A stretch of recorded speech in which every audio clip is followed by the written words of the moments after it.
Good evening, ladies and jelly spoons. I am Samuel Trapp. This is Damn Radio and International Flavor. What I'm doing is creating this show a little bit early, trying something a little bit different today. You're welcome to join along with me I'm going to have I can send you an invite, or you can come on, or just log into International Flavor, the page on YouTube, and you can join along on the live part of the show. But I don't have any viewers on this part of the program yet. All of mine I'm trying to transfer to it and make it easier. Sometimes I have a little technology issue with doing just the podcast. So if I do the podcast first and then put it up uh, on the station, that's possible. So I'm just playing with technology a little bit. I'm not sure that there's going to be a whole lot of people that pay attention to what I'm saying today, but today I want to talk about Rubio, about the over the weekend interesting events that occurred and all over the world, and what people are saying about the Zelensky Trump breakup, and how that occurred, what happened, how horrible it was, and what is gonna happen now. We don't know. Is the Basically, Trump said, if you're not ready to come to peace, then we're out. And then Rubio told his story, and I liked that story of what he said. He said in his recent review that he had an interview with CNN over the weekend. And during it, let's see if I can find it real quick. I got a few things to go over with you that happened over the weekend. There's my International Flavor page if you were interested in seeing it. And then we have where is it? Oh, there's the Trump one. And so I want to get to the Rubio part and play that history, but I don't want to play it just yet. And this channel, there were a lot of interesting questions asked during that interview, and it's important, if you haven't seen it, to at least get a good breakdown of what happened on the side of the Secretary of State, and what they said and how they said it, and what the issues were with Trump. Well, like I said on Friday, man, I was troubled. I really was troubled. First of all, that the guy can't dress the part. I don't know why that bothers me so much, but it just does. You can't come over and pretend to honor the American people if you're going to not even play the part of a president. That guy, I believe, still thinks that he is in the show where it's him and, yeah, that's how I wanted it, where it's him and only him, and he gets to make all the decisions, and he's on the stage, and the stage doesn't include anybody else, and he's the actor, and he can do what he wants. He's the actor, director, the creator, he's everything. And when he wants something, he's been given it. Like I said over the weekend on my Russian portion of this channel, I had two long podcasts that I did on the Russian language side of my show, and talked about the same topics, showed even the same Secretary Rubio uh, presentation with CNN, and it was quite the conversation. I had a good number of people listening and asking questions and sending me feedback and asking questions when it was there on my Russian side, and so it came out pretty good. It's funny how people think, and I was offended by the T-shirt wearing. At some point that has to stop. I mean, is he going to wear that when he runs for re-election too? Of course, that's already guaranteed, because hell, he jails everybody that is against him. And you can claim that's not true, but it's true. He's jailing people. He's repressing um, the clergy. Repressing me. You repressing me. Did you see him repressing me? Bloody peasant. Oh, damn it. I've gone into Monty Python mode. Shouldn't do that. Uh, did you see him repress me? That's what I'm on about. He, so I love that skit from Monty Python, and my favorite part of the Holy Grail is the political portion when he walks up to the two um, peasants rooting through the mud, and he goes, "Old woman, man, sorry. What? Whose castle is that? I'm 37. What? I'm 37. I'm not old. Well, I couldn't just call you man. Well, you could call me Dennis." Anyway, they go. I still remember that after so many years, and I could go on with it and quote the entire thing, but that wasn't the plan for today. I wanted to discuss the blow up in the Oval Office, and then Trump had some words, and then Rubio had an interview. Zelensky had an interview with probably a very big supporter. He was with damn it, what's his name? The guy on Fox at night. I'll find that too and play part of it because it was not good. And then there was I even downloaded it. There's a photo I downloaded. Let me see if I can find it for you because it was uh, it was a ridiculous photo, but I'll show it to you because it's important. Well, it's not important. It's pretty stupid, but I'll show it to you anyway, just because I thought it was funny. But here it is. So that is what a lot of people are thinking about. What happened with Zelensky is that Putin won, and that he is holding up Donald Trump. In it, we have TP on the flag, Trump, Putin, and this was in a meme somewhere, and I just copied it and used it. I'm sorry to not credit the right person, but it is not my work. It is someone else's work, and I just thought the photo was rather comical, and figured I'd copy it and save it. It was pretty good. So that's what a lot of people around the world are thinking. But they're not thinking that because Trump did anything wrong. There were a few people. There's some outcry over, oh, geez, how could Trump treat somebody like that? No, no, no. How could he not treat someone like that? If you're going to come into the Oval Office and disrespect who you're coming to visit, there ain't a diplomat in the world who would tell you that's the right thing to do. You want to yell and carry on? Go behind some closed doors. And this is what Marco Rubio was talking about. And his whole entire questioning, and it is CNN. So trust me, that lady was trying to slant it if she could. And it's 18 minutes long. I'll probably stop it for some commentary. And I don't really want to listen to the whole thing, but I don't want to keep dragging it along to get to the right spot either.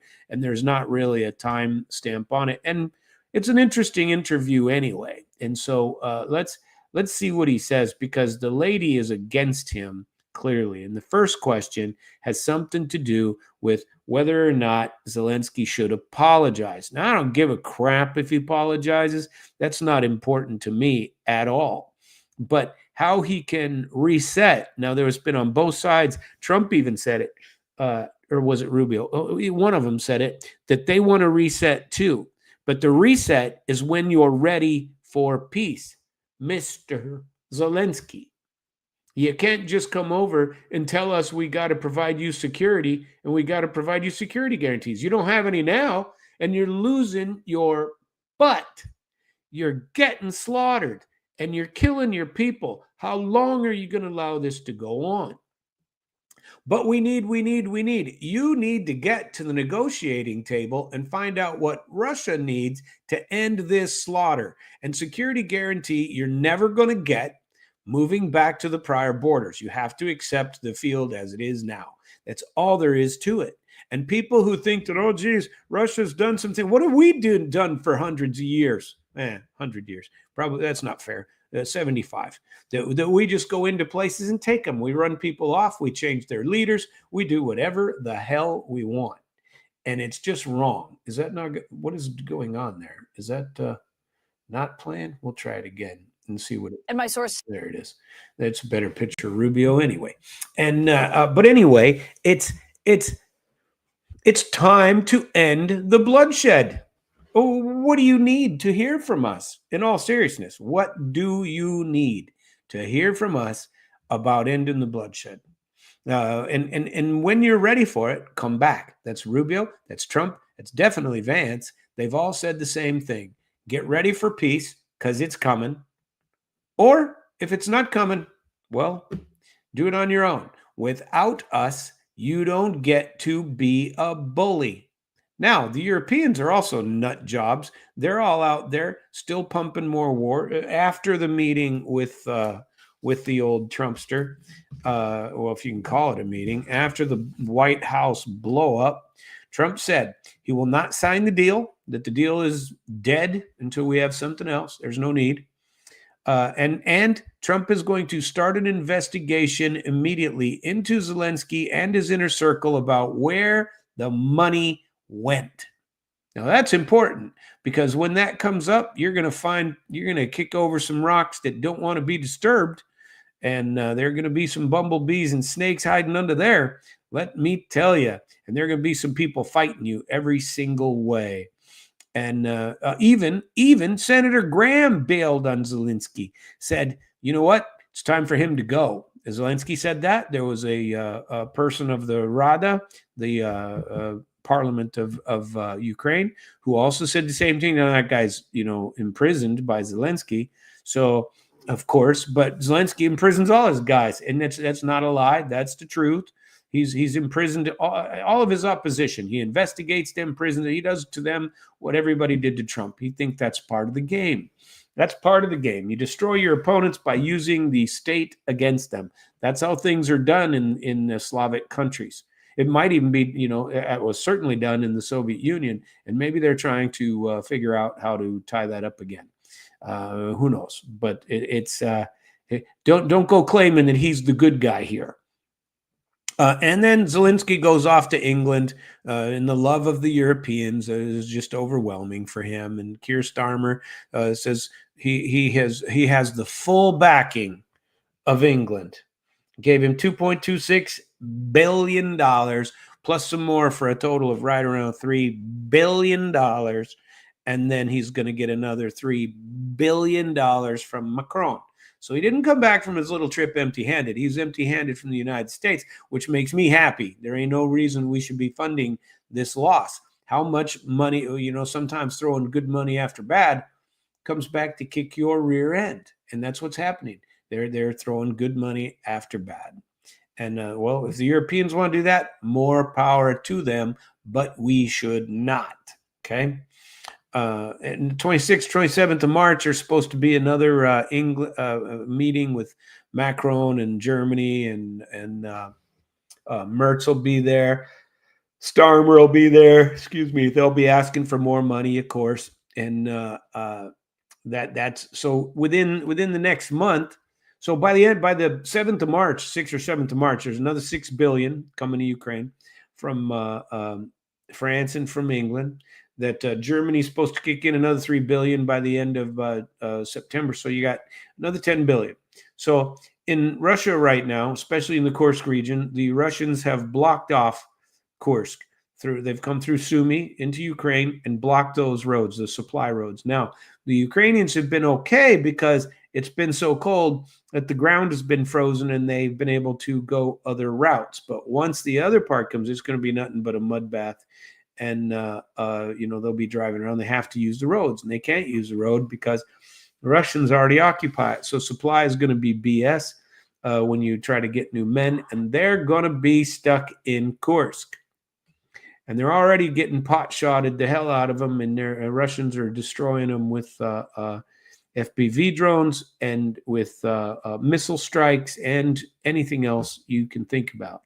Things are not going well in Kursk. And anybody who tells you they are, tell you what, I would question that. Now, question me too. Go look it up yourself.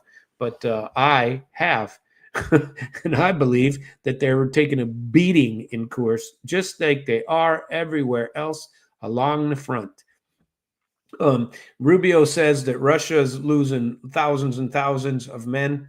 I'm not sure I agree with that. I think there's plenty of losses on both sides, but the Ukrainians are being slaughtered. They're being destroyed, and the numbers are different. Now, I've seen a lot and I've looked at the numbers, but neither of them say their numbers. Zelensky's are clearly lies, and Russia just doesn't talk about them at all. They don't even bring it up. And they don't have pressers like we do. People know that you're not going to ask those questions and we're not going to answer them. And I don't know, maybe that's correct. Maybe that's maybe people, you shouldn't be asking that kind of question. But inquiring minds want to know. And if you're going to give a number, don't give a lie. And that's what Zelensky's doing. He came across last year when they had lost already 400,000, maybe more, that they had lost. And he goes, oh, yeah, we've only lost 32,000. Why bring up a number that's wrong and is clearly wrong and everybody knows is a lie? Later, I heard him say 38, several months later. God knows what he's thinking right now. But do they think, well, according to what he wants to say, they're winning. They're not winning. And you need to listen to Jeffrey Sachs. You need to listen to Marco Rubio. You need to listen to me. You need to listen to Donald Trump. You need to listen to anybody who is giving you the truth, because those who are tied up financially with the arms control groupies, they are not telling you the truth, nor will they ever. They just want to sell more weapons, because that's how the system works. So let's listen to a little bit of Rubio. Let's see, what else did I have to say about that? Oh, well, we'll get into that after Rubio, because there have been some attacks on some Russian gas supply lines, gas supply points. So here's a first question to Rubio. Tonight is the Secretary of State who is in that room today, Marco Rubio. Thank you so much, Secretary Rubio, for being here. We just heard from President Zelensky. He said he does not think that he owes President Trump an apology for what happened inside the Oval Office today. Do you feel otherwise? I do, because you guys don't see, you guys only saw the end. You saw what happened today. You don't see all the things that led up to this. So let me explain. The president's been very clear. He campaigned on this. He thinks this war should have never started. He believes, and I agree, that had he been president, it never would have happened. Now here we are. He's trying to bring an end to this conflict. We've explained very clearly what our plan is here, which is we want to get the Russians to a negotiating table. We want to explore whether peace is possible. They understand this. They also understand that this agreement that was supposed to be signed today was supposed to be an agreement that binds America economically to Ukraine, which to me, as I've explained, and I think the president alluded to today, is a security guarantee in its own. Yep, and it's time to comment on that. Everything that he has said there is exactly true. If you can sign that security deal, I talked about this last week on my radio program, that if that security deal is signed, now it's foolish for Zelensky anyway, and he's given up stuff that he shouldn't give up for his country, and I don't think he's put enough thought into it, or maybe he wouldn't. But if it's really 50% of what they dig up afterward, I think that's is it until they get the money? I haven't read the text of it or anything, but boy, that's a crazy town. And I am interested in knowing what that agreement was. But what Rubio's pointing out here is that, he came over to sign an agreement. That was the point. And he could have come over to sign the agreement, or he didn't have to come over to sign the agreement. He could have signed it there. He didn't have to come over. He came over for this clown show. He came over to create this among the press, thinking that he's going to win in the press, because the Western BSers have held that position for too long. And trust me, they're trying. Even this lady, she's pissed. She don't like the answers to these questions. And as you go through, her face expressions get a little worse, and where they go. But she held herself well, and it was a good interview. Went on for some 18 minutes. And during it, and we're going to keep playing it, but when they do it, it's when they read through the issues with Zelensky doesn't like any of that. He hates Putin. And so he hates him. And so he's never going to agree with him. He comes over and he wants these security guarantees. He keeps talking about security guarantees. And Trump and Rubio and everybody else associated keep going, look, if you sign the agreement, that kind of is a guarantee, because we're going to be protecting our own then. And we will but we have to have it or we can't make a deal with Putin. And I agree with that position. How in the hell are you going to? If they do have it, they can make an agreement with Putin. They still don't need Ukraine to do it. They just go, well, here you have half, we have half. Let's get together and make it a whole and move on and split the profits. We'll make a fortune. Let's do it. And frankly, it's probably a good result for the people of Ukraine too, because the money that is gonna be made in that process is gonna be enough to cover everything if you do it right. Okay. Now, I think in part this was a resource war anyway, especially since the richest deposits of everything are in the Donbass and Zaporizhia regions, which Russia now occupies. And also in the other areas too, Kherson also, and Crimea. Crimea had the port, and if Trump had gotten the port of Odessa too, because he had delivery, and so Ukrainians obviously have some rights in the port in Odessa, and if they could give some to America, and maybe America could, it would only be commercial ships, but maybe they could squeeze some. Nobody wants the Sixth Fleet moving from Qatar or Bahrain to the Black Sea, but I'm sure that they wouldn't be against it if they could. So at any rate, let's keep on listening to the old Rubio. Way, because we're involved. It's now us. It's our interests. That was all explained. That was all understood. And nonetheless, for the last 10 days, in every engagement we've had with the Ukrainians, there's been complications in getting that point across, including the public statements that President Zelensky has made. But they insisted on coming to D.C. This agreement could have been signed 5 days ago, but they insisted on coming to Washington. And there was should have been a very clear understanding. Don't come here and create a scenario where you're going to start lecturing us about how diplomacy isn't going to work. President Zelensky took it in that direction, and it ended in a predictable outcome as a result. It's unfortunate. That wasn't supposed to be this way, but that's the path he chose. And I think, frankly, sends his country backwards in regards to achieving peace, which is what President Trump wants at the end of the day, is for this war to end. He's been as consistent as anyone can be about what his objective is here. Now, that is a Secretary of State. Now, I remember, if you've listened to me at all in my radio program or anywhere else in Russian or in English, then you know that I was not very pro Rubio. I wasn't against, but I certainly wasn't for him. I thought there was, a lapse. What is he going to do? And especially about Russia and China. He's been pretty vocal about some of the things that he said, but it appears that he understands his role and the diplomacy role quite well. And, this isn't the world of Hillary Clinton or that idiot Blinken. It's not them that get to fly around the world and dictate to people what they're going to do and not play diplomacy at all, and just grifters that come along, slide money here, slide money there, depose a dictator here, depose somebody that you get to call him a dictator. He may or may not be an actual dictator, but you can get rid of him. And Rubio doesn't appear.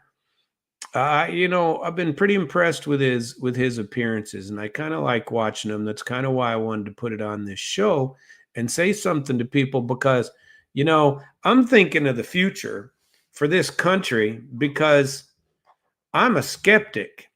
Trump is going to do some things and he's going to change. But if in 4 years we get a Gavin Newsom or another loser like that, some liberal, some neocon who wants to go back to business as usual, the way it was, and starts up a new USA idea and starts funding the same BS that we were funding forever, and I was against.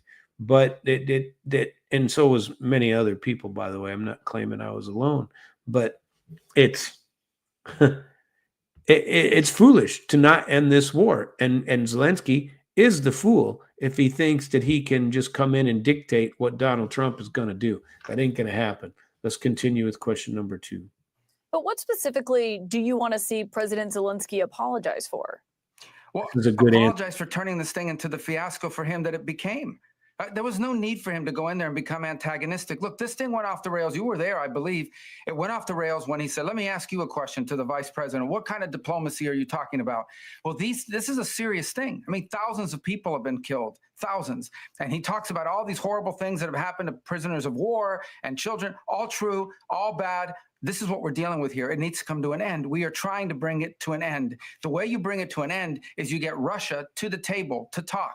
And he understands that attacking Putin, no matter how anyone may feel about him personally, forcing the president into a position where you're trying to goad him into attacking Putin, calling him names, maximalist demands about Russia having to pay for the reconstruction, all the sorts of things that you talk about in a negotiation.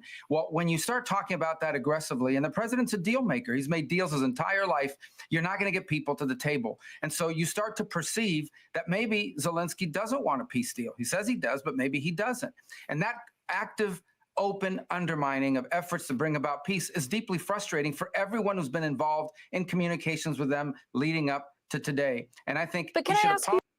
Yeah, I agree with him totally. So I let the entire answer go without making a comment. And maybe you don't need commentary from me on this one. He was pretty damn clear as to what he was talking about, and I think it is important to hear it, as they say, from the horse's mouth.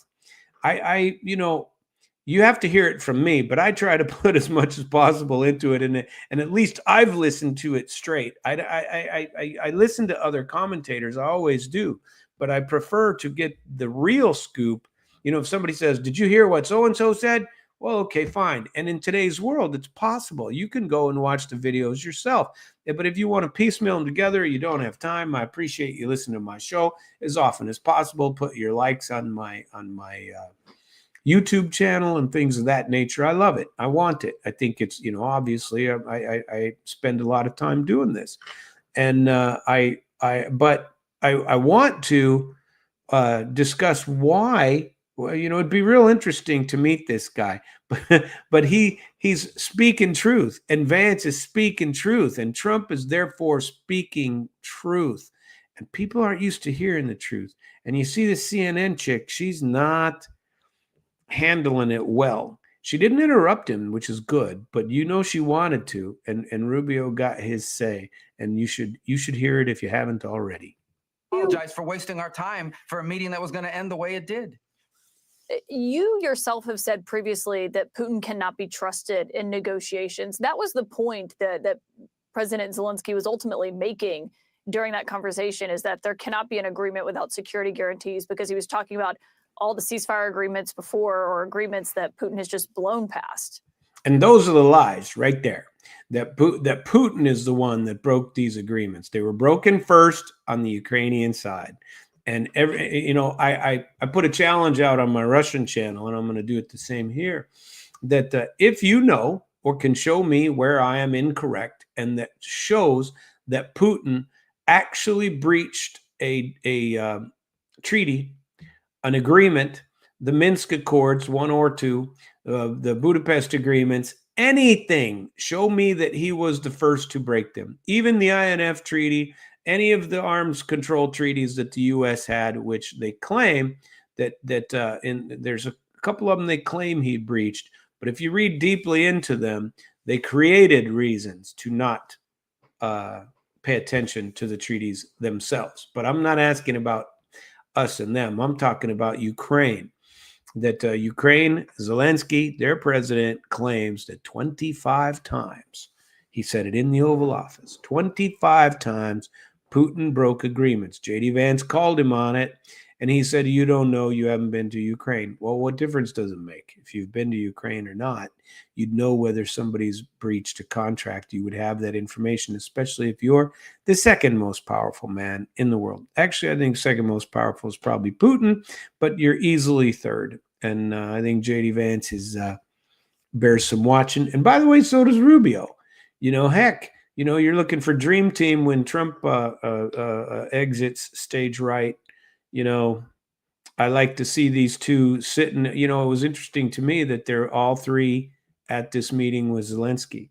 I think that showed that it was important to them and to listen to him. But he brought up all these things, and Rubio made the point, you don't talk about this you talk about this elsewhere. You don't bring it up in the Oval Office at a press conference with people. You don't do that. It's not the way to go. And I think people miss the point of that. They just do. Because all the protest against Vance, did you see that in New Hampshire? Or maybe it was Maine. I don't remember, but I think it was New Hampshire, where they were. He went there for a vacation over the weekend, and there were people there with signs, and he was up there with his wife and his kids, and they were protesting him, and Ukrainian flags everywhere because of his position. The people who try to crush opinions, the people who try to cancel people, the cancel culture crowd are trying to do the same. And that's everywhere. You got Ukrainian flags all over the place again, anti-Trump rhetoric again, because he's supposed to bow down and lick the feet of Zelensky when he shows up, and give him more arms, give him more money, and let him go on back home. He's a great salesman, as Trump said. But Trump ain't playing. Rubio's certainly not playing. And Vance, no way. Let us continue. I mean, do you still feel that way, that Putin cannot be trusted in these negotiations? Well, I was there yesterday when the president said in front of the media that our approach is going to be trust but verify.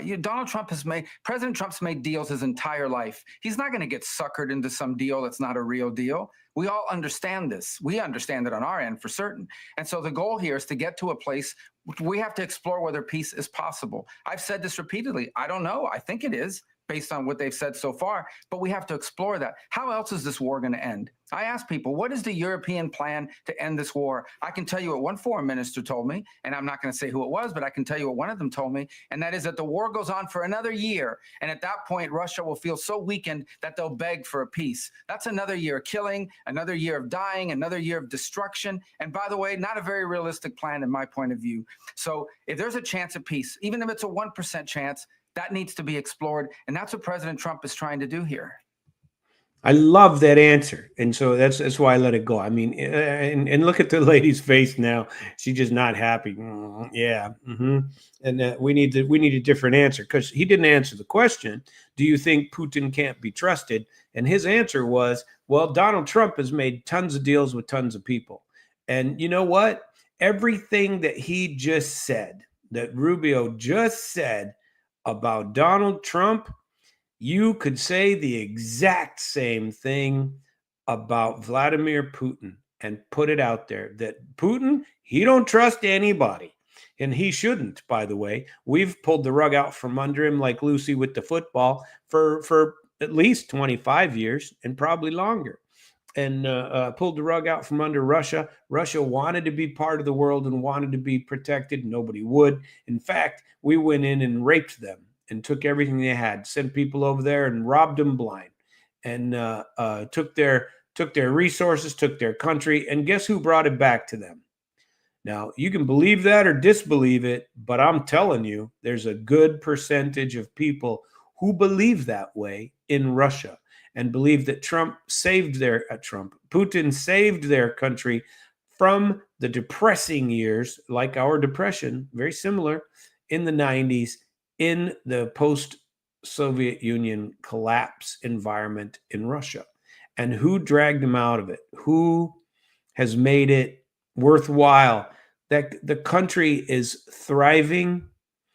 I'm not sure I agree. So this is interesting what he said, that he met a foreign minister, another European foreign minister said that his a counterpart, well, whatever this guy was from Europe, and he wouldn't say where, said that, oh, geez, it's going to be another year and Russia will be so downhearted and so destroyed and so defeated that they will want to settle. Well, they'll settle now if you give them what they want, and they won't keep up the killing. And you say that the Russians aren't winning? I tell you they are. And I tell you they're gaining ground daily. And if you watch the mappers online, they're all pretty consistent that Russia is winning quite well and has taken out a lot of Ukrainians in the process. and they probably have 20,000 of them surrounded in Kursk. And that is not good for them, for the 20,000 surrounded. And so if you could end this war, it'd be great. I don't think even in a year. So if another foreign minister said that, okay. But the production in Russia is still way astronomical and far more than ours. We couldn't catch up for another couple, 3 years with what they're doing and what they're putting out on the industrial side. It's just not occurring. And I think it bears noting that Russia is paying very well for people. And he mentions here that they keep mobilizing people. I have not heard of a mobilization. I've heard of the first mobilization, but I'm not sure I heard of the second one. The way it was explained to me as late as October, there was no mobilization and there hadn't been. And you know what? It was probably November, December. But I haven't heard recently whether or not there has been another mobilization effort. And I will, in fact, check it out right now and see if I can find an answer.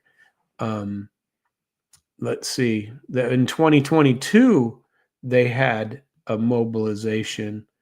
I don't know. Let's see. There's a paper that examines it, Russian military mobilization during the Ukraine war and how it occurred, and see who they're replacing. But I don't know. I'd have to read it in order to get that answer. But like JD Vance was saying to the Green Goblin, he was telling him, listen, you can't fill your numbers by all of the mobilization efforts you're trying to put into place. You can't fill your numbers. And he didn't want to hear that. He didn't want to hear that at all. You know, they're dragging people into service, forcing them into service, and then they're going to the front lines and they're getting killed quickly. And, you know, it's not, there aren't any volunteers there. The Russians are paying really well and they're getting volunteers. I haven't seen anything recently that says that there's mobilization. So when you hear him answer like that, which he will, keep that in mind. President Trump said just when he was leaving the White House after that meeting that he doesn't think President Zelensky wants peace. But isn't that why the Ukrainian leader was in the Oval Office for that meeting today? Well, he was in the Oval Office to sign a minerals rights deal. That's what he was in the Oval Office to sign today. But again, when you have comments that deliberately appear to be after having discussed this repeatedly, deliberately appear to be geared towards making the argument that peace is not possible. You know, again, he turns to the vice president. What kind of diplomacy are you talking about? Almost as if to say, these people, you can't deal with them. You can't have any negotiations with Putin because he can't be trusted and you're just wasting your time on negotiations. Well, he's directly, basically undermining everything the president has told him he's trying to do. Look, there's no need for that. You start to suspect, does he really want an end to this war? Does he just think that, you know, we have to do whatever he says and give him anything he wants without any end game? That was the Biden strategy. That was the Biden strategy. We were funding a stalemate. We were funding a meat grinder. And unfortunately, for the Ukrainians, the Russians have more meat to grind, and they don't care about human life. We've seen it, human waves. Now, see, that he shouldn't have said. They don't care about human life. Now, I disagree with that. I think if it happens, it's on both sides. Now, Russia is winning. There's no doubt. Whether they're throwing people into a meat grinder, the numbers I've seen are that it's 4-1 losses on the Ukrainian side, that it's 4-1. Some people estimate higher than that. And so war sucks. War is not the way to go. And I'm not for it. I want it to stop as well. But I don't know that I believe that part of it. Maybe he knows things that I don't, but I don't think so, because now we can get information in different ways and all the lies. That's why it's hard for governments to continue to lie and cover up. I'm not saying that was a lie. He probably believes that, but he's probably speaking to the wrong expert crowd. I don't believe that. Somebody'd really have to convince me of that one. North Koreans, etc. And so this is a very complex thing. It's very delicate. It's very costly. It's very bloody. It needs to be brought to an end, but it isn't going to be brought to an end with public pronouncements and maximalist demands in the public, but in real diplomacy. The vice president was right. When you say they don't care about life. Are you talking about the Russians? We're going to continue to our next question if I can get there. Where are we going? When is she going to ask the next question? Trump be repaired in your view? Yeah. Be salvaged? I mean, can this relationship between you don't believe that this can be, you're not sure that this can be salvaged? I mean, can this relationship between Zelensky and Trump be repaired in your view? I think anything is possible, but it has to go back to the point that President Trump is interested in being involved in this for the purposes of bringing about an enduring and lasting peace. That's what he wants to achieve. And I think if I'm a country, okay, that's involved in a war with a bigger country, who's losing thousands of people, who's had 3 million people leave my country because they can't be there, who is facing these challenges. It's more than 3 million. Estimates are 10 million, truthfully. And nobody knows exactly how many went to Russia. But while I was in Russia, I heard numbers like 2.5 million. Here we say 1.5 million went into Russia, and about 3.5 million went into the rest of Europe. And those don't even include the people who came to the U.S. So before the pre-war population of Ukraine was 41,000, 41 that I ran into. Yeah, in 2022, 41.05, so just over 41 million people.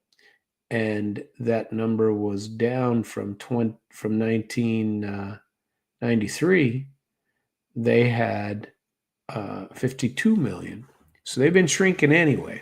They got people exiting the country, but they still had 48. And by the time the war started, Ukraine in 2023, they claimed 37 million. Now, I disagree with that number. I'd say that number is probably closer to 30 million, would be my guess, that they've lost at least 10 million folks. And that doesn't even count the number that got killed, because they got to be approaching 1 million on that if they're not over. Russians claim they're over that number already. But I'm not sure what to believe on that end. Let's keep listening. I would be thanking a president who's trying to help bring about an end to this war.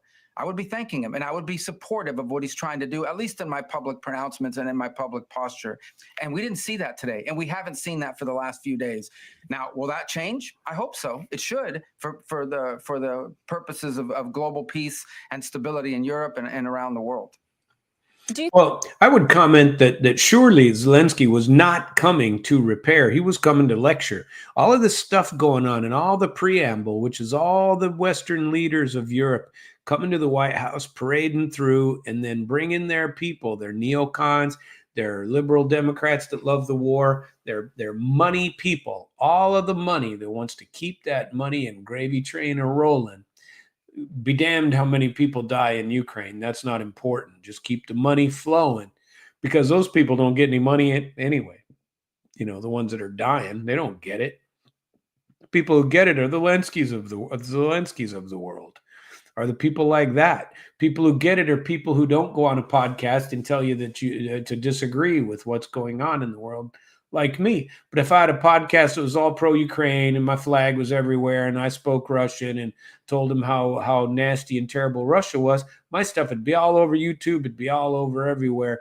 And I'd be making a lot of money.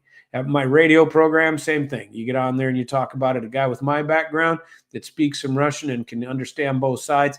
I might get some money from one of those sort of funds, but they ain't going to give it to a person who is against it, is against the OG. Let's keep on fighting. I think that's nonsensical. Not that they don't give me money. I don't give a crap about that, but that they think this way. And Zelensky thinks this way. That's why he came here. He could have signed the deal anyway. He came here specifically to get in front of the press. He's here on a press tour, just like he's releasing a new movie when he was an actor. He's doing a press tour. He wants to talk about his new movie. And the new movie is another year, please. We can get Russia to its knees in another year. All we need is America to do it for us, because we can't. And because they can't. on their own. They can only, and he kept saying, we're alone, we're alone. Well, yes, you're alone. You don't have the cards. How many times did Trump say that? You don't have the cards. Give up, quit killing your people, accept reality. But you don't want to accept reality. Ukrainians do not wish, and you know what? I shouldn't say that. Some Ukrainians do want to accept reality and are very prepared to take the losses as they are and end this. End it. I think they should end it and look to the East. That's what I think. I think their best chances of great come from Russia and not from the West. That's what I think. You know, they're certainly not going to get any attention from Europe. Europe is going to try to send back all their refugees, and their refugees aren't going to want to come. They're getting freebies all over Europe. They're getting freebies here in America. They aren't going to want to come. And they're not going to go back anyway. Once your life gets dislodged and reset up in another country, you're not leaving. The number that go back is going to be very small after this war. And so all you can set up is a new resorts in eastern Ukraine and sell all the land to Black Rocks of the world and see what they get. I'd like to go there. Maybe I could go there and get me a nice cheap place to start up. Who knows? You know, it'd be fun. I'm not against it. You know, I'd happily move over there. I think they're wonderful people in Ukraine and in Russia. Okay. And this war needs to end. And that's the main point that he's trying to get across. So let's listen to our next question. You think you can make the argument that he hasn't said thank you? Well, I think the vice president said he hadn't said it today. He hadn't heard it today in that meeting. And we were hoping that meeting would begin by thank you for everything you've done for us. We wouldn't be where we are today without you. We wouldn't even have a chance to negotiate a peace without the help you gave us. By the way, without the help you gave us when you were president in the first term, because President Obama refused to provide them defensive capabilities in terms of military hardware. He did provide them blankets. Yeah, and that was brought up today during that meeting. It was brought up, and I was there. In fact, I vividly recall at the time Vice President Biden saying to me in a meeting that we had at the Vice President's residence that the reason why we didn't want to provide them those weapons is because they might use them. That was his exact quote. And that was the attitude. I remember clearly then the Ukrainian leaders saying, we don't need more blankets or MREs. We need weapons to defend ourselves. And they didn't do it. President Trump did. He provided them weaponry, some of it, much of it, which was used. See, I disagree with saying this too. This is a truth you probably don't want out there. You don't want to tell Russia, hey man, by the way, we're the ones that gave those weapons so they could kill you when you came across the border. They already know it anyway, but this puts Trump on the hook, and it's always taking credit for something like that. I'm not so sure I would have added this in there. Let someone find out for it themselves, and don't use it here in a place where you don't need it. At the beginning of this war, and without those weapons being in their stocks, this war could have been over very quickly, 2, 3, 4 days. Another pot shot that Zelensky took today, when the president pointed that out, you know what Zelensky said? He said, yeah, we've heard that from the Russians. That's not a Russian narrative. That was the official position, okay, of the United States. I vividly recall being briefed by leaders in the Biden administration telling us that this war was going to be over in 5 to 6 days. They believed that was their assessment at the time. And it wasn't the case because of the weapons that Ukraine had in its stocks because of President Trump in his first term. So he should have been grateful for that. Well, I tell you what, I would be interested in learning more about that, because that part was news to me. I hadn't heard that the Biden administration thought that the war would be over in 5 days and Russia would destroy them. Now, there were a lot of Russian channels saying this is going to be quick. And there was even some complaints when it went on for 2-3 months that people were saying this needs to be over. And the pressure is still pretty big on Putin to get this war over too. So that does exist.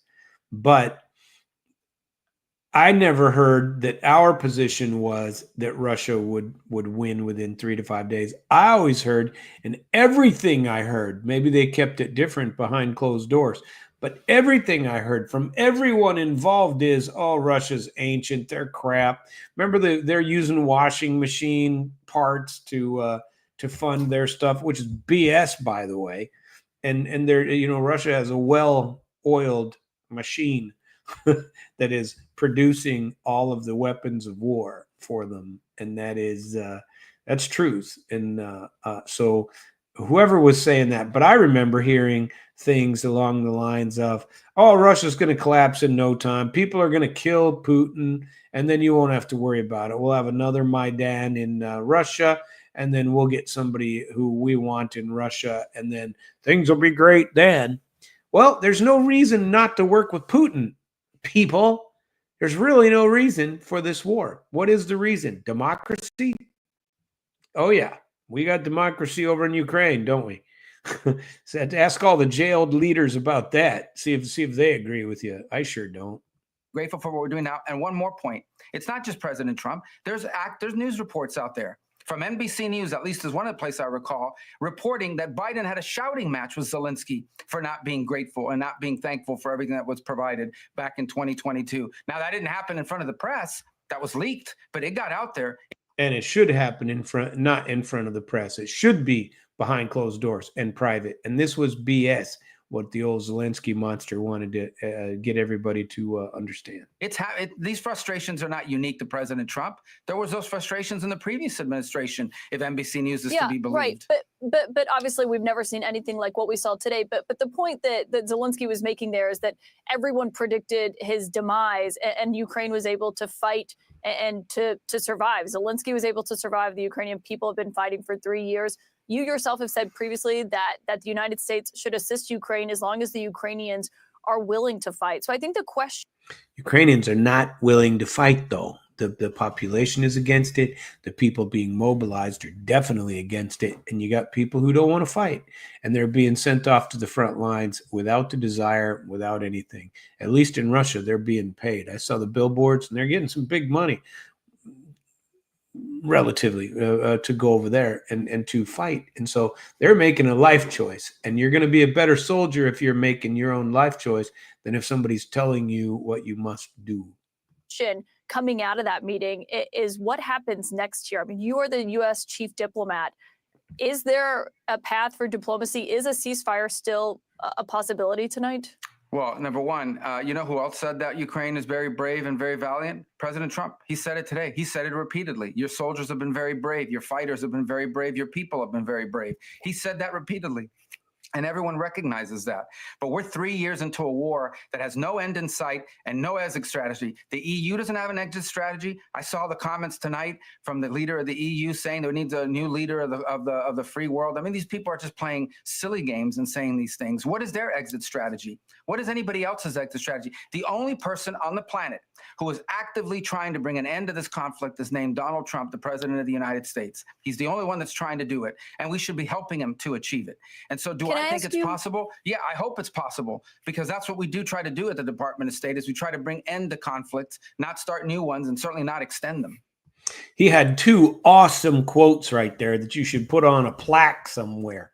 The only person trying to end this war on the world stage is President Donald Trump.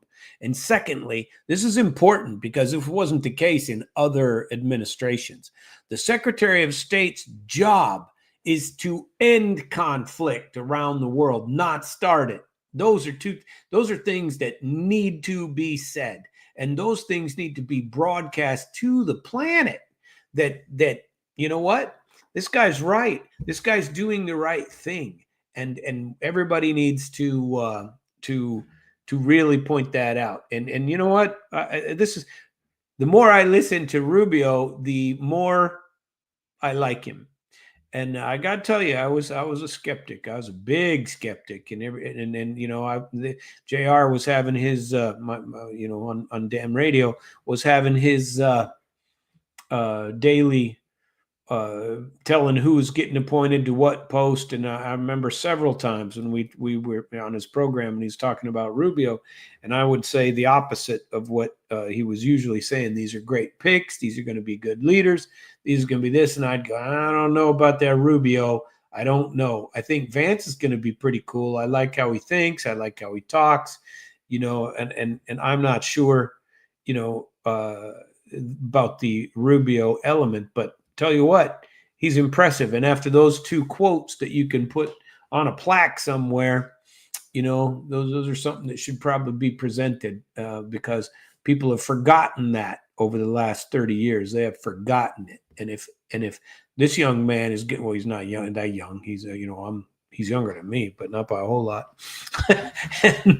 So I shouldn't call him a young man. But people sometimes call me a young man. I ain't friggin' young, but I'll take it. No problem. You want to offend me that way? I'm all there. And but this guy is,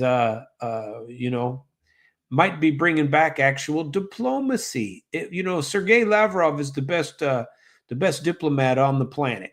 You can disagree with me if you like, but he's been in that post for some 25 years, and he's good at it.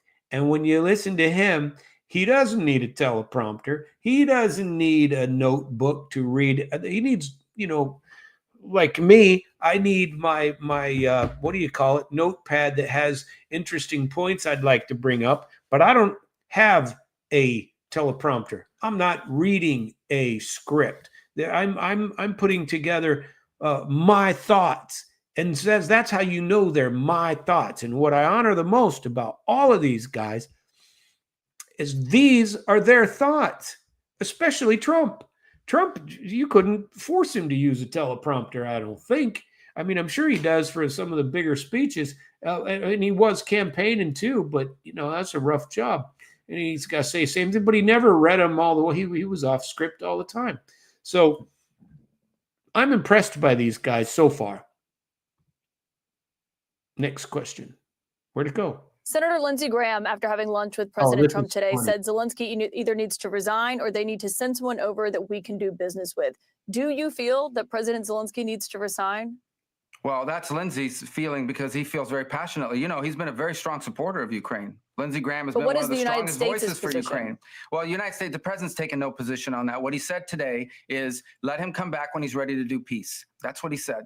Let him come back when he's ready to do peace. So I can't speak for what anybody else said. I can only go off the words from the president of the United States, and that is today this is not going to be productive any further.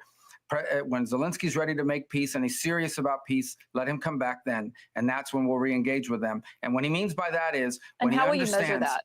Well, I think it's everything I've said already. And that is, how are you going to get Vladimir Putin and the Russian Federation to a table to discuss even the opportunity, even to explore whether there's an opportunity for peace? You're not going to do it by calling them names. It makes everybody feel very good. You can pass resolutions. You can put out very strongly worded statements.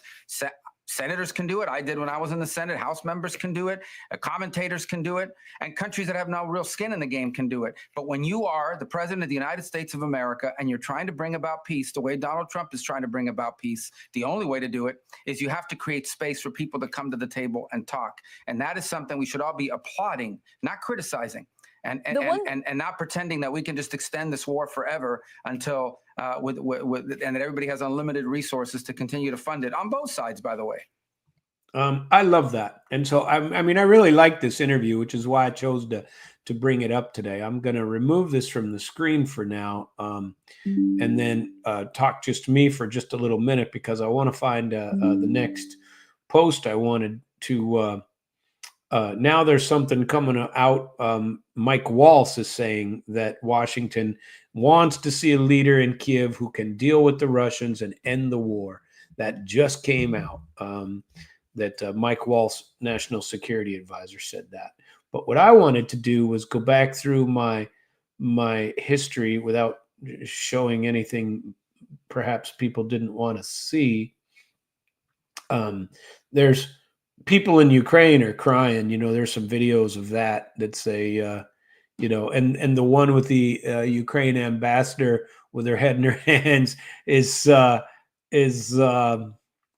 went viral. So many people looked at that, but I wanted to get Zelensky and Fox News because he was interviewed by what in the hell's his name? Why can't I remember his name?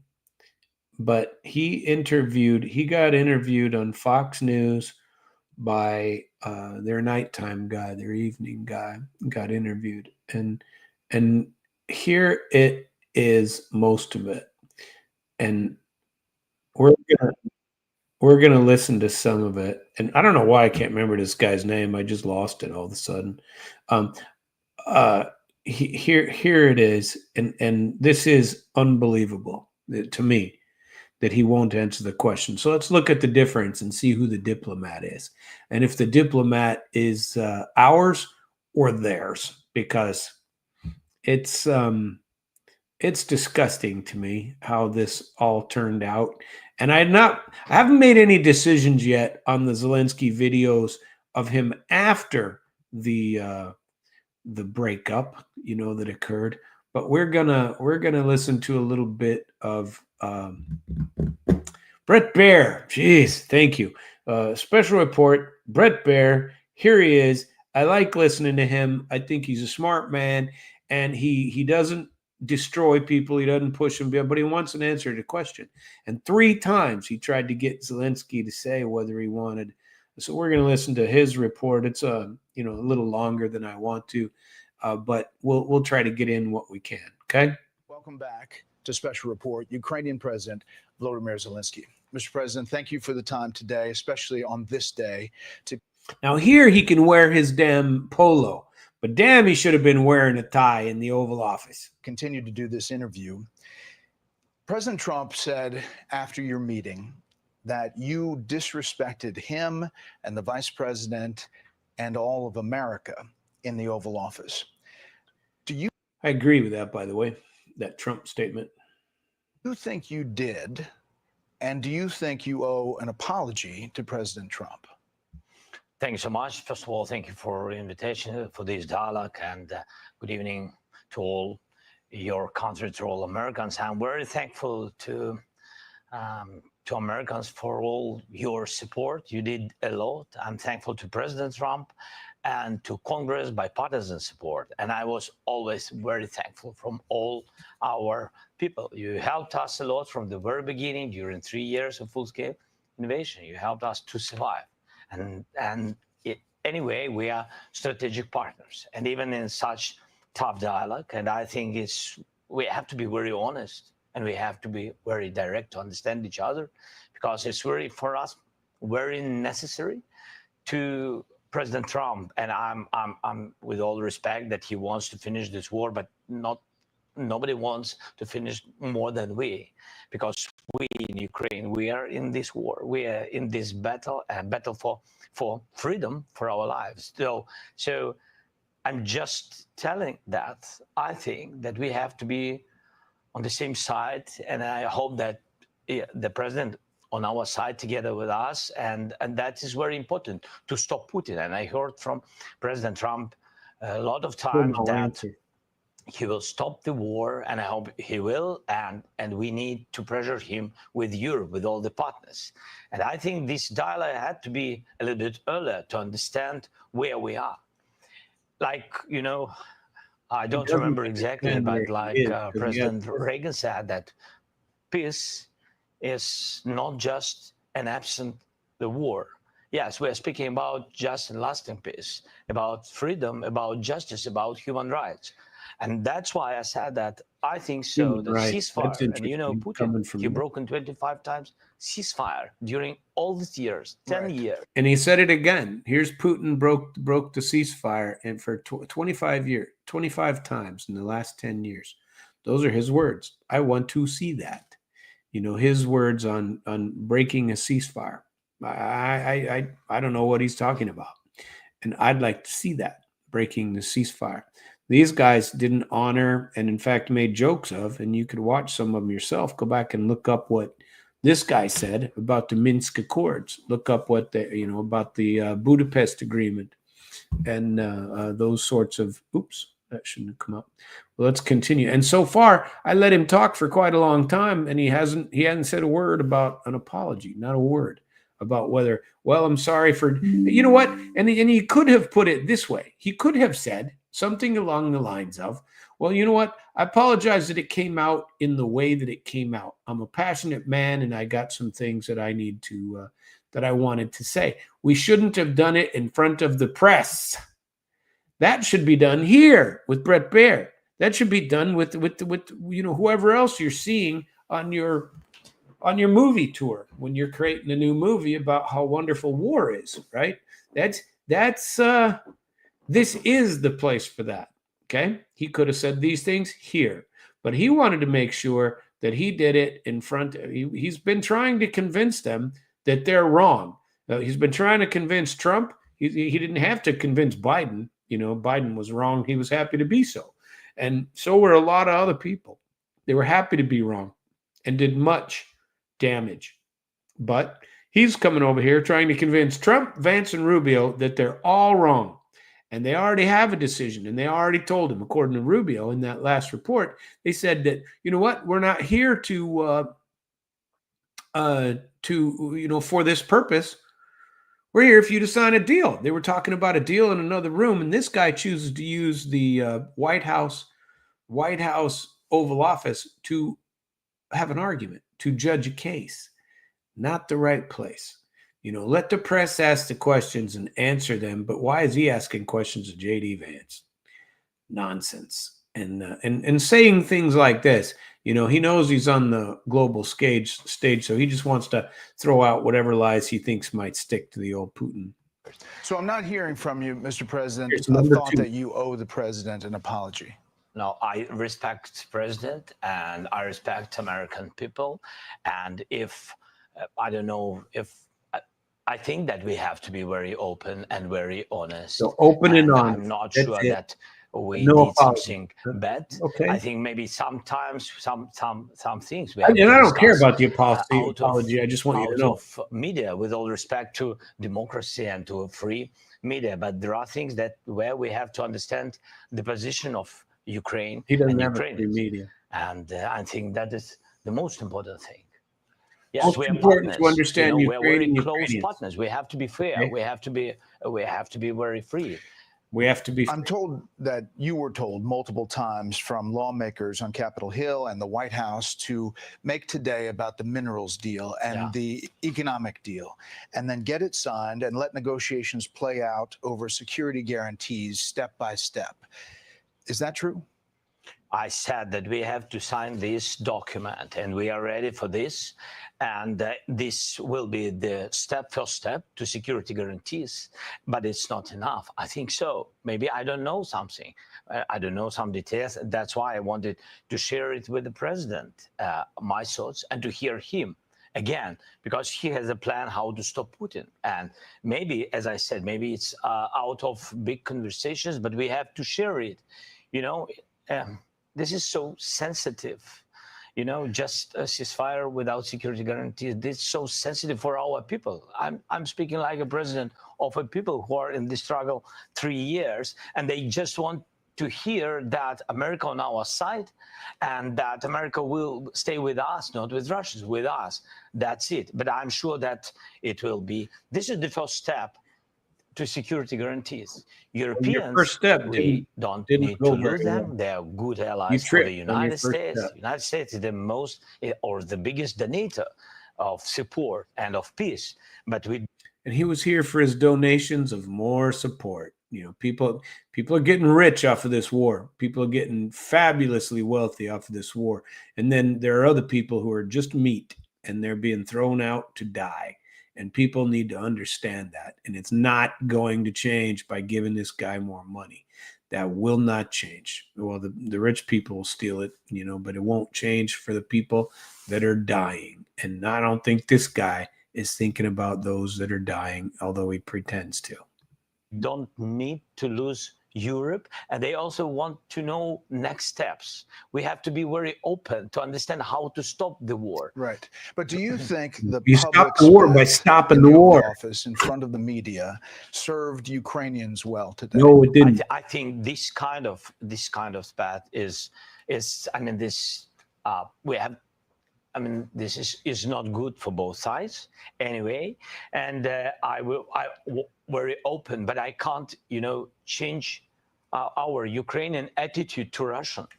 And I don't want they kill us for us. This is very, very clear that Americans are the best of our friends, Europeans are the best of our friends, and Putin with Russian their enemies. And See, this sort of propaganda BS began about 20 years ago. Russia is not your enemy. And that is the part that is just pounded into them by all this U.S. aid for international development. They've funded these type of things for 20 to 30 years. They have funded anti-Russian stuff. We've done it here in America. I imagine if I was an anti-Russian, I could probably get some money from some of these places, not U.S. aid. Well, who knows? They fund everything else, but they'll fund anybody that wants to be anti-Russia. You'll get some money for that. You'll get some money for their sorts of pauses. But the fundamental basis of that question is that everybody in Ukraine considers Russians enemies. That's because if it's true, which in the East it was not, and a lot of places in the West don't believe that. And when they interview people in Kiev and Odessa, they don't say that, and they never have. They may now because the war's been going on a long time, but they historically were not enemies. And to create an enemy, you had to go in and broadcast for 25 to 30 years bad news about Russia and Ukraine. And Russians are bad. We do it here too. You know, ours is a tiny bit more subtle, although we create them as enemies that they really aren't anyway. The people are fabulous, just like they are in Ukraine. They're same sorts of people, same sorts of people as us. They're good people. And so I disagree with this claiming Russia's just an enemy. And you guys, he's saying that for the American public. Somebody might keep somebody in his pocket with that. But it's BS, because even if they are, that's on your side of the world. Take care of yourself. Treat them differently. You don't get to pick who's your next door neighbor. You just don't. But that doesn't mean you don't have to deal with them. You don't get into wars with them if you can avoid it. And if something happens and you have a land dispute, well, settle it. And you don't settle it by coming to America and claiming that we're not giving you, we're not providing you a security guarantee that you need to have. Well, we don't have to provide you anything. You're lucky you're getting anything. You have lost. That's unfortunate, but true. it doesn't mean that we don't want peace. We just want to recognize the reality. But he doesn't want peace. It means he'd have to be reelected. The real situation. President Trump is convinced that you will never sign a deal with Vladimir Putin. Is he right? No, I think so. What I think, Ukraine wants peace, and we will have anyway diplomacy. We will have negotiations. I only said that I think so. It's about just and lasting peace. It means that we have to be very strong at the table of negotiations, and at these negotiations, Ukraine and Russia, like sides of this war, have to be, and the United States and Europe. That's what I said. So he thinks it can, I don't think Ukraine has to be at the bargaining table, truthfully.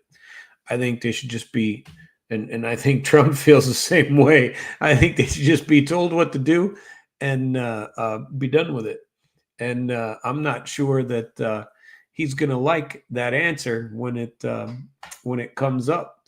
I think it's nonsensical for it to be that way. And I'm not sure how this all is going to end, folks, but I don't think it's going to end well for them. I truly don't. And so how we fix it, I say this is going to hurt, is that we quit funding them. Just stop sending them money. They're losing already. Sometimes you remember the Seinfeld episode, rip it off the Band-Aid. When you're getting rid of a girlfriend, it's like a Band-Aid. You just sat on your skin for a while. Just rip it off. If you're going to tear the skin, well, do it quickly. If you're going to have some pain, get it over with quickly. And instead, he wants to drag it out. He's in Europe asking him for another year's worth of money to keep on going. And it'll be going on another year, sadly. And meanwhile, hopefully Russia and the U.S. become stronger partners and things go a little bit differently than they have so far.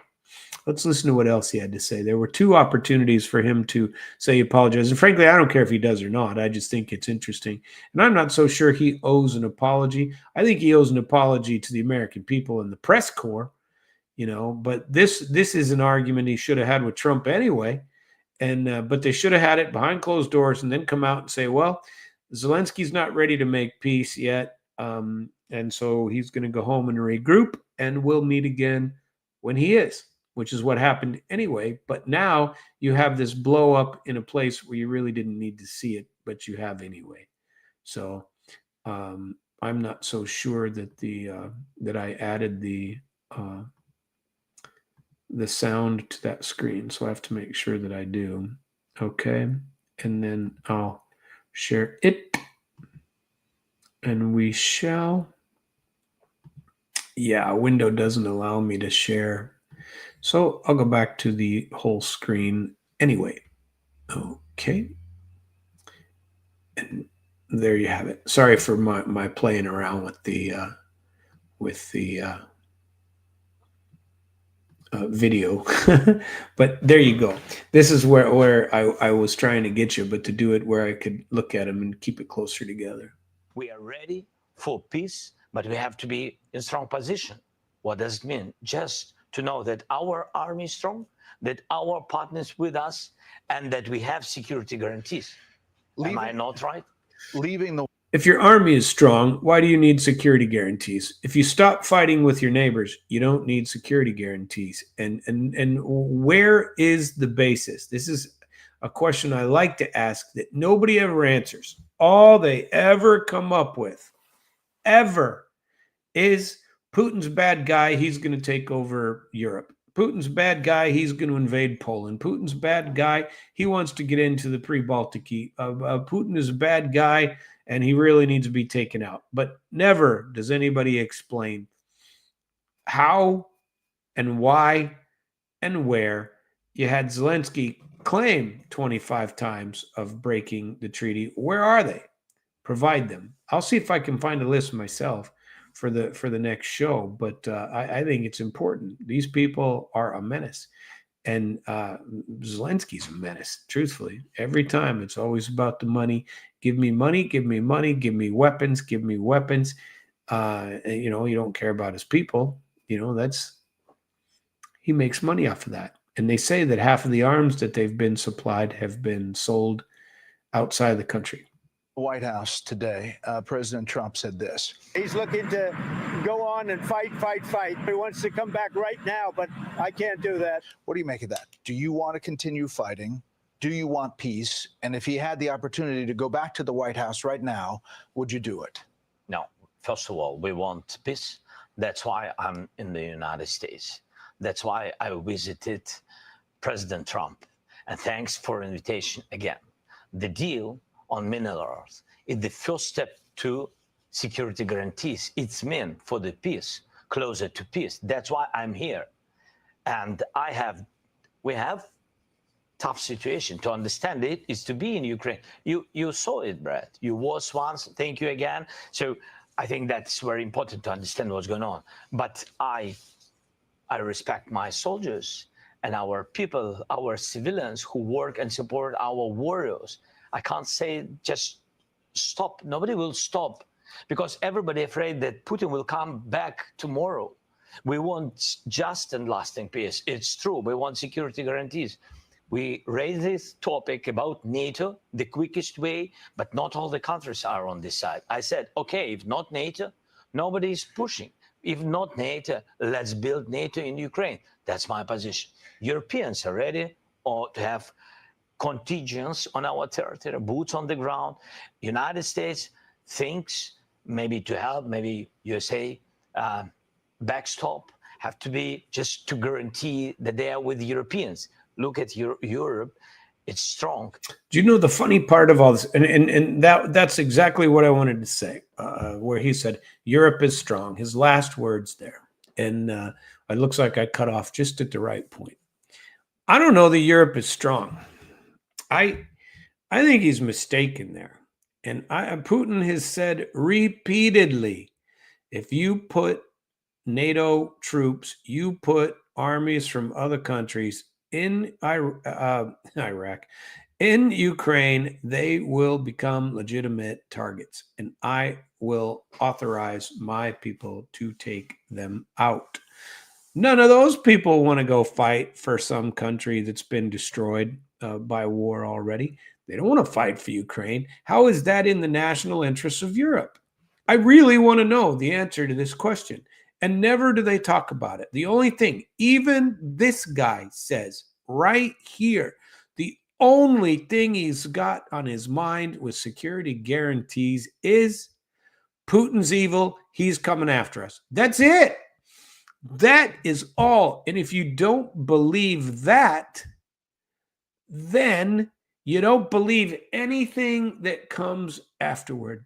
And I don't believe that. And there's no basis to believe that. And every time I bring it up, none of the so-called experts or commentators can tell me any reason why that they think, okay, other than this Donbass conflict, which they claim is because of Nazism, they claim it's because no NATO, and they claim they were asked to come in by Donetsk and Lugansk, and that there were referendums there. They claim that they weren't allowed to speak Russian over there, and they asked for some guarantee from Zelensky that they wouldn't be discouraged, or laws wouldn't be passed, or things wouldn't take place that said that they couldn't speak their native language in the Donbass, which is, by the way, the vast bulk of people are not speaking Ukrainian.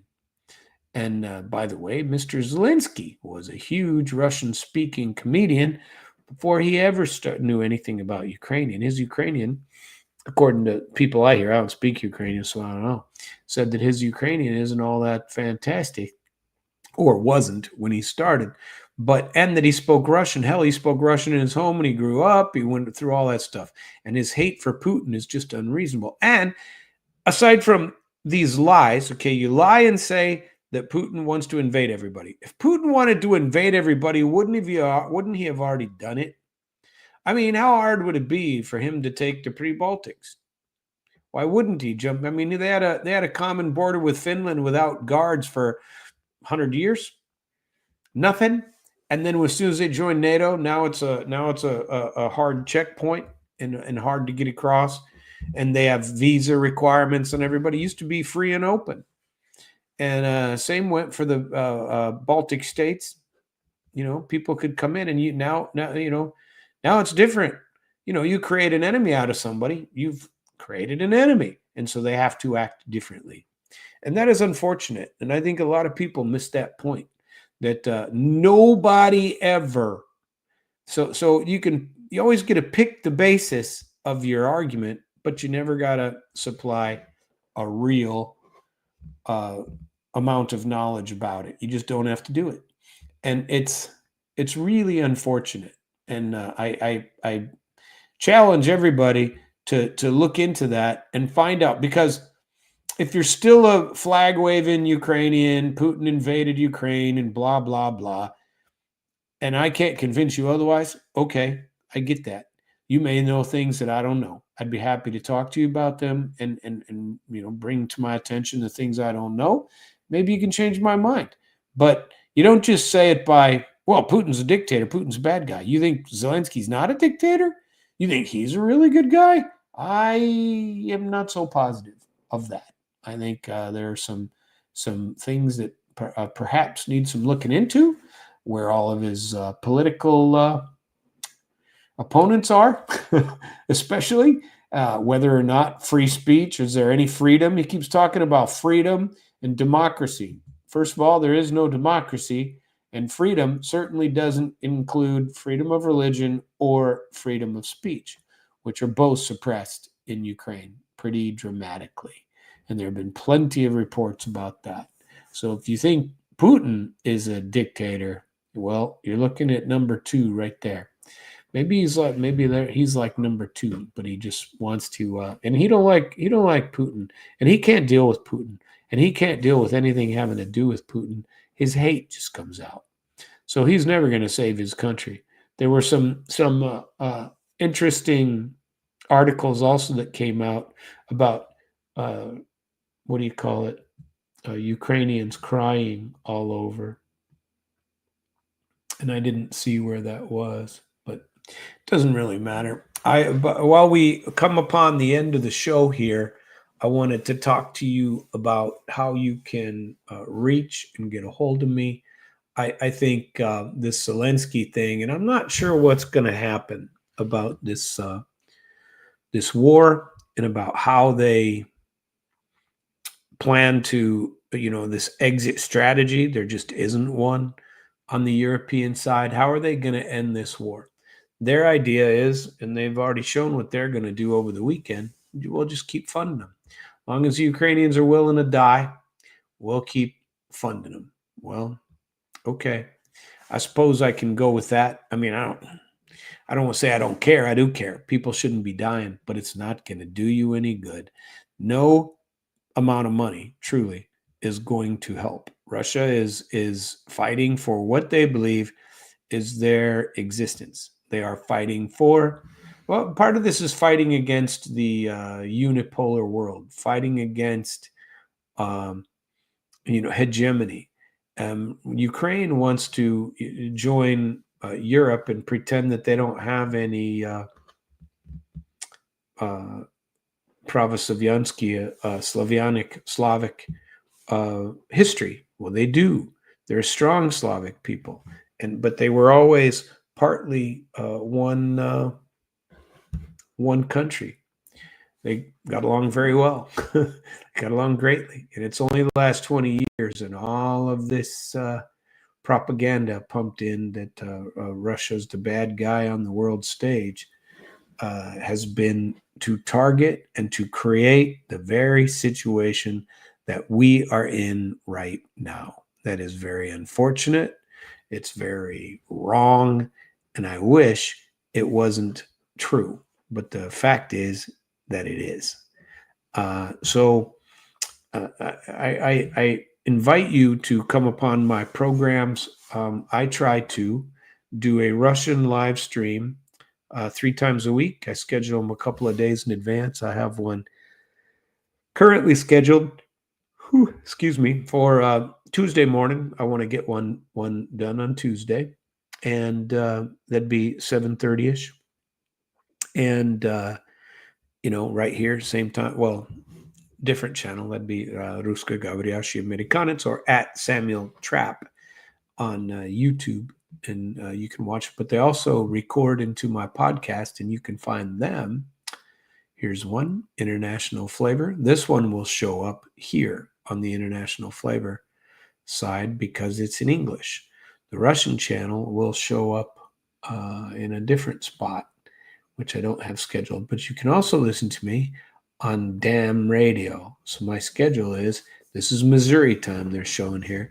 Monday, tomorrow, they show me at 5. It's really 4 because they're showing me the real time zone is 5 to 6:30 p.m. Missouri time, which makes it this is the right time in Florida, 5 p.m. And then it's the same time every day for me. So you can watch me there. If you ever want to listen to a podcast of mine, you can go to my channels, and you should just download them or listen to them from your phone or mobile device. What is going on here? Yeah, there it is. This is my International Flavor podcast.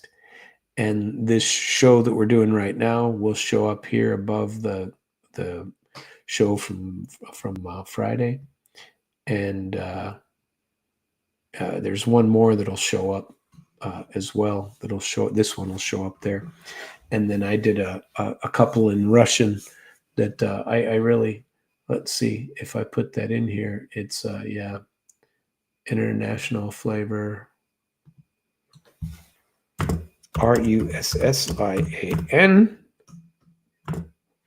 There you go. And here it is again. and these videos will show up. The Russian speaking ones will show up here, and then you can listen to them at your convenience, at your leisure. So I appreciate you joining me on the show. I appreciate you being here. My name is Samuel Trapp. I am the Russian-speaking American, and you can listen to me on International Flavor or on International Flavor Russian, and I appreciate you doing so. If you put your likes on and put a like out there for me, I would appreciate it. Thank you very much, and have a nice day.